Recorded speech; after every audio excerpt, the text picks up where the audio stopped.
रही थी। रंजन की बात सुनकर सायशा ने गुस्सा करते हुए कहा, आपको मेरी फिक्र कब से होने लग गई? आपकी नजरों में मैं तो निहायती बदतमीज और बदचलन लड़की हूँ, फिर मेरे जैसी लड़की की शादी आपके दोस्त के बेटे कार्तिक के साथ कैसे हो सकती है? ठीक कहा ना मैंने? वहाँ मौजूद कार्तिक सायशा की बातें सुनकर हैरान था और वो सायशा की बातों को सुनकर समझने की कोशिश कर रहा था। अब तक वो समझ गया था कि सायशा और रंजन के संबंध कोई खास अच्छे नहीं है। उसके चेहरे में आए भाव को देखकर रंजन समझ गया था। उसने इसीलिए कार्तिक की ओर देखा और बात बनाते हुए कहा, बेटे तुम इसकी बात को ज्यादा सीरियस मत लेना, ये शादी के लिए रेडी नहीं है, इसीलिए ये सारे ड्रामे कर रही है। हालांकि रंजन की बात का कार्तिक पर कोई असर नहीं हुआ।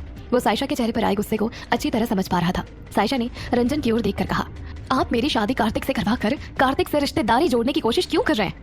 बल्कि मुझसे कहीं ज्यादा बेहतर आपकी बेटी राशि है। आपको उसकी शादी कार्तिक से कर देनी चाहिए और उन दोनों की शादी होने से आपको ज्यादा प्रॉफिट होगा। सायशा की बात सुनकर रंजन ने गुस्सा करते हुए कहा, अगर राशि की उम्र कार्तिक से ज्यादा ना होती तो आज मैं तुम्हारी वजह से कार्तिक के सामने शर्मिंदा नहीं हो रहा होता। उनकी बातचीत चली रही थी कि तभी वहां राशि पहुंच गई। उसने सायशा की बात सुन ली थी। राशि ने सायशा के पास आकर कहा, हाउ डेयर यू, तुम्हारी हिम्मत कैसे हुई अपनी जबान से मेरा नाम लेने की, और वो भी तुम मेरे डैड को मेरी शादी करने की सलाह दे रही हो? ये कहते हुए राशि ने सायशा को पीछे की ओर ढकेल दिया। सायशा अपना बैलेंस बना नहीं पाई और वो फर्श पर जा गिरी। सायशा को फर्श में गिरते देख कार्तिक तुरंत उसके पास पहुंचा और अपना हाथ आगे बढ़ाया। इसी बीच हर्ष भी पहुंच गया। हर्ष ने सायशा को देखकर हैरान होकर कहा, सायशा तुम यहाँ क्या कर रही हो? सायशा उठकर खड़ी हुई और उसने रंजन की ओर देखकर कहा, मुझे यहाँ किडनैप करके लाया गया है। ये बोलकर उसने रंजन की ओर देखा और कहा, मिस्टर अहलुवालिया मेरी शादी करवाना चाहते हैं, उन्हें लगता है कि ये उनका फर्ज है।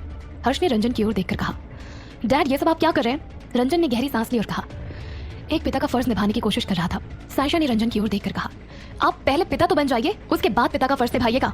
फिर हर्ष की ओर देखा और कहा, आपके डैड ने मेरी शादी का डिसीजन मुझसे पूछे बगैर ले लिया था और वो मेरी शादी कार्तिक के साथ कराना चाहते हैं। हर्ष ने गहरी सांस ली और आंखें बंद करके उसने कुछ सोचा और कार्तिक की ओर देखकर कहा, कार्तिक तुम बहुत अच्छे इंसान हो, लेकिन सायशा और तुम्हारी शादी इम्पॉसिबल है। आज यहाँ जो कुछ हुआ है उसके लिए मैं तुमसे हाथ जोड़कर माफी मांगता हूँ। ये बोलकर हर्ष ने अपने हाथ जोड़ लिए। कार्तिक ने उसके कंधे पर हाथ रख के कहा, it's okay Harsh, I can understand. फिर उसने सायशा की ओर देखा और कहा, हमेशा आपके लिए दुआ करूंगा कि आपको आपका मिस्टर परफेक्ट मिल जाए। Good bye. ये बोलकर वो वहां से चला गया। उसके वहां से जाने के बाद रंजन ने हर्ष को डांट कर कहा, तुम्हारी हिम्मत कैसे हुई मुझसे पूछे बगैर कार्तिक को वापस भेजने की? हर्ष ने रंजन की ओर देखकर कहा, और आपकी हिम्मत कैसे हुई सायशा से बगैर पूछे उसकी शादी तय करने की? रंजन हर्ष की बात सुनकर आग बबूला उठे। उन्होंने चीखते हुए कहा, हर्ष तमीज से बात करो, ये मत भूलो मैं तुम्हारा बाप हूँ। हर्ष उनकी बात सुनकर बोला, डैड मैं आपकी बहुत रिस्पेक्ट करता हूँ, लेकिन जो गलत है वो गलत है। आप सायशा की लाइफ का डिसीजन नहीं ले सकते। रंजन ने चिल्लाकर कहा, तो क्या करूं मैं? क्या इस लड़की को अभय खन्ना के साथ मुंह काला करने दूं, या फिर जिस तरह इस लड़की की मां ने हमारे खानदान पर कलंक लगाया था इसे भी कुछ ऐसा ही करने दूं? क्या करूं मैं? हर्ष अपने घुटनों पर रंजन की व्हील चेयर के पास बैठ गया और उसने सॉफ्ट आवाज में कहा, डैड आप सायशा के बारे में जो कुछ सोच रहे हो सरासर गलत है। इसका और अभय का कोई अफेयर नहीं है। वहां मौजूद राशि इतना सुनते ही चीख पड़ी। उसने कहा, भाई ये बात तुम कैसे कह सकते हो? हर्ष ने राशि की ओर घूर कर देखा और कहा, मैं सायशा को अच्छी तरह से जानता हूँ, वो मुझसे कभी झूठ नहीं कहेगी। वो अभय के छोटे भाई की ट्यूटर थी, लेकिन अब कॉलेज में प्रोफेसर है और वो एक रिस्पेक्टेबल जिंदगी जी रही है। राशि ने अपना मोबाइल निकाला और जो वीडियो उसने कुछ देर पहले बनाया था वो वीडियो हर्ष को शो करते हुए उसने कहा, आपको क्या लगता है ये लड़की इतनी अच्छी है तो फिर ये क्या है? हर्ष ने राशि के हाथ से मोबाइल लिया और अभय और सायशा का वीडियो देखने लगा, जिसमें अभय सायशा के बहुत करीब था और उसकी पीठ सहला रहा था। ये देखकर हर्ष का खून खौलने लगा। उसने वो वीडियो सायशा को दिखाते हुए कहा, सायशा ये सब क्या है?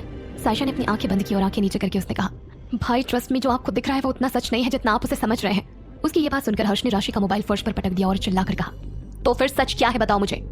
अपना फोन टूटते देखकर राशि हर्ष को देखकर बोली, भाई तुमने मेरा फोन क्यों तोड़ दिया? हर्ष ने राशि को घूर कर देखा और कहा, अब तू बीच में नहीं बोलेगी। हर्ष ने सायशा के कंधे झकझोरते हुए कहा, सायशा मैं तुझ पर इतना भरोसा करता हूँ, तुम्हारे लिए अपने डैड से लड़ बैठा, लेकिन तुमने मेरे भरोसे को पल भर में रौंद कर रख दिया। सायशा ने अपनी आंखें बंद की और धीरे से कहा, ये मेरी लाइफ है, मुझे पता है मुझे कैसे जीना है, मुझे किसी के सहारे की जरूरत नहीं है। वहां मौजूद राशि हर्ष को भड़काते हुए बोली, भाई अब तो अपनी आंखें खोल लीजिए, ये मत भूलिए ये अपनी माँ की तरह घटिया औरत है। राशि के इतना कहते ही सायशा उस पर बरस पड़ी। उसने चीखते हुए कहा, खबरदार जो मेरी माँ के खिलाफ एक भी शब्द कहा तो मुझसे बुरा कोई नहीं होगा। फिर उसने रंजन की ओर देखा और कहा, अगर आइंदा आपने मुझे इस तरह अपने गुंडे भेजकर यहाँ बुलाने की कोशिश की तो मैं आपके खिलाफ FIR दर्ज कर दूंगी। ये बोलकर उसने एक नजर हर्ष पर डाली और वहां से चली गई। हर्ष भी उससे बात करने के लिए उसके पीछे चला गया। इस वक्त लिविंग एरिया में रंजन और राशि मौजूद थे। राशि मन में सोचने लगी, कैसे भी करके डैड को मनाना होगा। ये सोचकर वो रंजन की व्हील चेयर के सामने उनके घुटनों पर अपना सर रख के बैठ गई। रंजन ने उसके बालों को सहलाते हुए कहा, मेरी प्यारी बेटी है तो। राशि ने धीरे से कहा, डैड मैं आपसे कुछ कहना चाहती हूँ। रंजन ने कहा, कहो क्या बात है? राशि ने उनकी आंखों में आंखें डालकर देखा और कहा, इस पूरी मुंबई में आपका एक ही दुश्मन है और वो है अभय खन्ना, राइट? रंजन ने हाँ में सर हिला दिया। राशि ने कहा, अगर वो आपका दामाद बन जाए तो आपकी ताकत का मुकाबला पूरे इंडिया में कोई नहीं कर पाएगा। राशि की बात सुनकर रंजन ने नाराज होकर कहा, क्या तेरा दिमाग खराब हो गया है? मैं अपने जीते जी सायशा की शादी अभय से कभी नहीं होने दूंगा। राशि ने तुरंत कहा, डैड आप गलत समझ रहे हैं। अगर सायशा की शादी अभय खन्ना से हो गई तो वो भी सायशा की तरह आपसे नफरत करेगा और आपकी दुश्मनी हमेशा याद रखेगा। रंजन ने कुछ सोचा और कहा, मैं कुछ समझा नहीं। राशि ने थोड़ा शर्माते हुए कहा, मैं अपने बारे में बात कर रही थी। अगर मेरी शादी अभय खन्ना से हो जाए तो फिर यकीन मानिए आप जैसा पावरफुल इंसान पूरे इंडिया में नहीं होगा। रंजन उसकी बात सुनकर नाराज होकर बोले, तेरी हिम्मत कैसे हुई ये बात कहने की? राशि ने उनका हाथ पकड़ लिया और कहा, डैड ट्रस्ट मी, ये सब आपकी खातिर मैं कह रही हूँ। एक निशाने से 2 शिकार हो जाएंगे। अगर मेरी शादी अभय से हो जाती है तो आपकी पावर बढ़ जाएगी और वही सायशा को कार्तिक से शादी करनी पड़ेगी। राशि की बात सुनकर रंजन कुछ सोचने लगे। राशि ने उनका हाथ पकड़ के कहा, डैड मैं आपसे बहुत प्यार करती हूँ और आपकी खातिर मैं उस अभय खन्ना से भी शादी करने को तैयार हूँ। रंजन ने कुछ सोचकर कहा, लेकिन अभय बहुत ज़्यादा किस्म का लड़का है, क्या वो अपनी दुश्मनी भुलाकर हमसे रिश्तेदारी करेगा? राशि ने स्माइल करते हुए कहा, वो जरूर करेगा डैड। रंजन ने कहा, मुझे तुम थोड़ा वक्त दो इस बारे में सोचने के लिए, मुझे कुछ वक्त की जरूरत है। राशि ने हाँ में सर हिला दिया और कहा, okay dad take your time. ये बोलकर राशि वहां से चली गई और उधर हर्ष सायशा के सामने उसका रास्ता रोककर खड़ा हो गया और उसकी आंखों में आंखें डालकर कहा, सायशा मुझे सच सच बताओ, राशि ने जो कहा वो सब सच था? सायशा ने उसकी ओर देखा और कहा, अगर आपको उसकी बातें सच लगती है तो फिर आप मुझसे सवाल क्यों कर रहे हैं? अगर मुझ पर इतना यकीन है तो क्यों राशि के आधे सच को अपना पूरा सच मान रहे हो? हर्ष ने अपने बाल पीछे की ओर ढकेलते हुए कहा, वो सब मुझे नहीं पता सायशा, लेकिन अब तुम उस अभय खन्ना के साथ कभी मत दिखना, कभी भी नहीं, ये वादा करो मुझसे। ये बोलकर हर्ष ने सायशा के सामने अपने हाथ आगे कर दिए। सायशा ने उसके हाथ पर अपना हाथ रख के कहा, मैं आपसे वादा करती हूँ मैं आगे से कभी उससे नहीं मिलूंगी। ये बोलकर सायशा बगैर कुछ कहे वहां से बाहर जाने लगी। हर्ष ने उसकी ओर देखकर कहा, रात काफी हो चुकी है, मैं तुम्हें तुम्हारे घर ड्रॉप कर देता हूँ। सायशा ने उसकी ओर देखा, उसकी आंखें नम थी। उसने नम आंखों से कहा, मैं कुछ देर अकेले रहना चाहती हूँ, मुझे किसी का साथ नहीं चाहिए। ये बोलकर सायशा अपने कदमों की रफ्तार तेज करके वहां से निकल पड़ी। उसके जाने के बाद हर्ष अपने घर पर आया, जो कि अब तक लिविंग रूम में मौजूद थे। हर्ष ने उनकी ओर देखकर कहा, डैड आज आपने जो सायशा के साथ किया वो आइंदा मत कीजिएगा। रंजन ने सपाट लहजे में कहा, तुम कौन होते हो मुझसे ये कहने वाले? वेल, हर्ष ने उनकी ओर देखा और प्यार से समझाते हुए बोला, आप ये क्यों भूल रहे हैं, जिस तरह मैं और राशि आपके बच्चे हैं उसी तरह वो भी आपकी बेटी है। उसकी रगों में भी आपका ही खून दौड़ रहा है। मैं आपके हाथ जोड़ता हूँ, मत कीजिए उसके साथ ऐसा। सायशा को इस वक्त अपनी माँ की बहुत याद आ रही थी और वो हमेशा की तरह एक बार फिर खुद को अकेला महसूस कर रही थी। कुछ दूर चलकर उसने ऑटो रिक्शा लिया और वहां से अपने अपार्टमेंट की ओर निकल पड़ी। जैसे ही वो अपने अपार्टमेंट के सामने पहुंची, उसकी नजरें खुद ब खुद अपार्टमेंट के बाहर पार्किंग एरिया में पड़ी, जहां अक्सर अभय अपनी गाड़ी पार्क किया करता था। उस जगह को देखकर उसे अपने आप अभय की याद आ गई और वो उस जगह पर जाकर फर्श पर बैठ गई। रात के 1 बज चुके थे। इस वक्त वहां कोई भी नहीं था। उस पार्किंग एरिया में अकेली बैठकर वो जोर जोर से रो रही थी। इस वक्त उसे अभय की याद आ रही थी, क्योंकि एक अभय ही था जो बगैर सवाल किए उसकी तकलीफ समझता था और बिना किसी डिमांड किए उसके कदम से कदम मिलाकर चलता।